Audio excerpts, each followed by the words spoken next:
Mother सुहाग online classes में आप सभी का स्वागत है। जैसा कि आप लोगों को हमने गुप्त साम्राज्य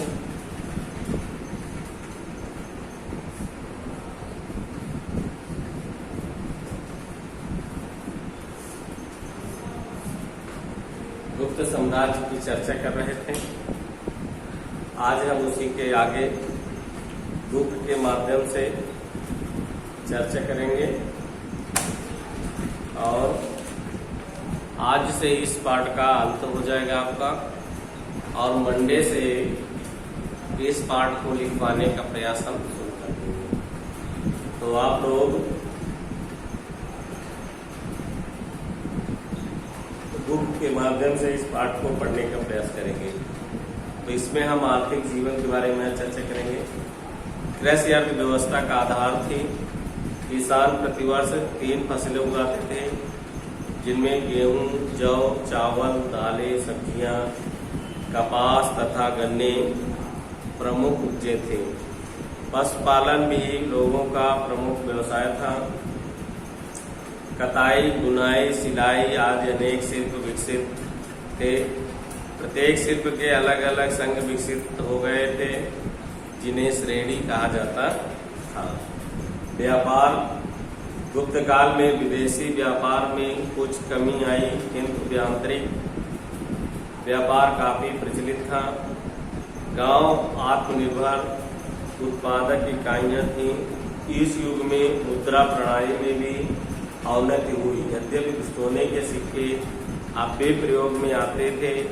फायान ने जनसाधारण में विनिमय व्यापार प्रणाली का प्रचलन उल्लेख किया। विनिमय का हमने आपको मतलब बताया था कि विनिमय क्या होता है। विनिमय आपका 2 प्रकार का होता है। एक होता है वस्तु विनिमय, दूसरा होता है क्रय विक्रय विनिमय। वस्तु विनिमय का मतलब होता है जैसे हम एक वस्तु के बदले दूसरे वस्तु को देना या आदान प्रदान करना ही वस्तु विनिमय कहलाता है। जैसे मान लीजिए सब्जी वाला आया हमारे यहाँ, उससे हमने सब्जी ली और उसको सब्जी के बदले अनाज मतलब गेहूं या चावल उसको दे दिया। तो ये हो गया वस्तु विनिमय। इसी के अकॉर्डिंग क्रय विक्रय विनिमय, इसका मतलब है कोई वस्तु खरीदना और बेचना, ये क्रय विक्रय कहलाती है। जैसे हम किसी दुकान में जाते हैं और हमें पेन की आवश्यकता होती है, तो हम उससे पेन खरीदते हैं और इसके बदले उसको हम पैसे दे देते हैं। तो जो पैसों द्वारा आदान प्रदान करते हैं वो क्रय विक्रय कहलाता है। जो वस्तु से वस्तु का आदान प्रदान करते हैं वो वस्तु विनिमय कहलाता है। यह है इसका मेन। अब हम साहित्य के बारे में समझ लें। गुप्त शासक स्वयं भी विद्वान थे और विद्वानों को आश्रय भी देते थे। भास तथा कालिदास संस्कृत के महान साहित्यकार इसी युग में हुए। कालिदास और भास जो थे वो गुप्त काल के ही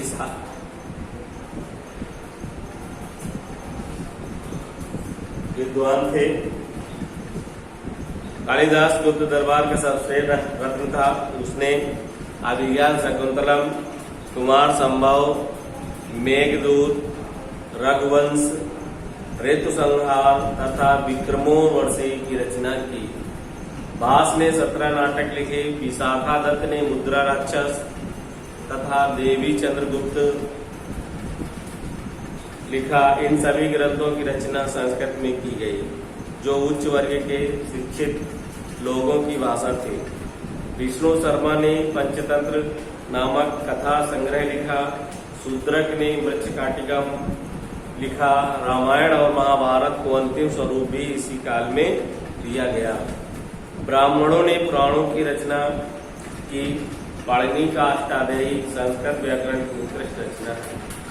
अमर सिंह ने अमरकोश नामक शब्दकोश की रचना की। जो अमर सिंह थे उन्होंने अमर शब्दकोश की रचना की है। विज्ञान के बारे में समझ लें। इस काल में खगोल, गणित और ज्योतिष के क्षेत्र में बहुत उन्नति हुई। इस काल में आर्यभट्ट द्वारा रचित सूर्य सिद्धांत खगोल के क्षेत्र में सर्वोत्तम कृति है। आर्यभट्ट एक महान खगोल वेता तथा गणितज्ञ था। आर्यभट्ट कौन था? खगोल मतलब भौगोलिक यानी भूगोल का जानकार और गणितज्ञ, गणित का विशेषज्ञ इसको कहते हैं, आर्यभट्ट था, जिसने सूर्य और चंद्रमा के विषय में लिखा है। अंकों को लिखने की विधि तथा दशमलव प्रणाली भी उसी की देन है, यानी जो दशमलव प्रणाली है ये भी आर्यभट्ट की देन है। और दूरी पर घूमते हुए सूर्य की परिक्रमा करती है, यही नहीं शून्य की संकल्पना विज्ञान आदि विशेषों पर लिखा है।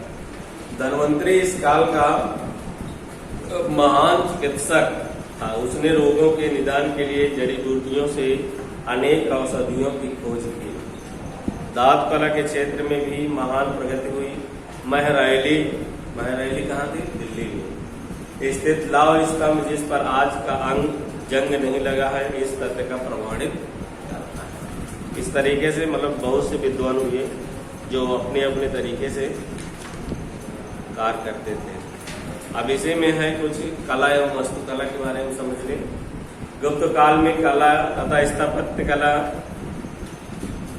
भी बहुत फली फूली। मथुरा तथा सारनाथ कला के दो प्रमुख केंद्र थे। इसी कला काल में अजंता और एलोरा की अनेक गुफाएं भी निर्मित हुई। मूर्ति कला, गुप्त शासकों ने मूर्ति कला को बहुत प्रोत्साहन दिया। सारनाथ में अनेक मूर्तियां एवं प्रतिमाएं प्राप्त हुई, जिनमें बुद्ध के जीवन का चित्रण मिलता है। गुप्त काल में ही अनेक मंदिरों का भी निर्माण किया गया। नागौद राज्य में घुमरा में शिव मंदिर, तिंगवा में विष्णु मंदिर, नचना कुठार में पार्वती मंदिर, देवगढ़ में दशावतार मंदिर, ये प्रमुख मंदिर थे। तो ये पाठ आज आपका यहीं समाप्त होता है और सोमवार से इसमें लिखवाने का कार्य किया जाएगा, जिन्हें सभी बच्चे अपने पेयर कॉपी में लिखेंगे। होमवर्क में बुक का अध्ययन करना है। धन्यवाद।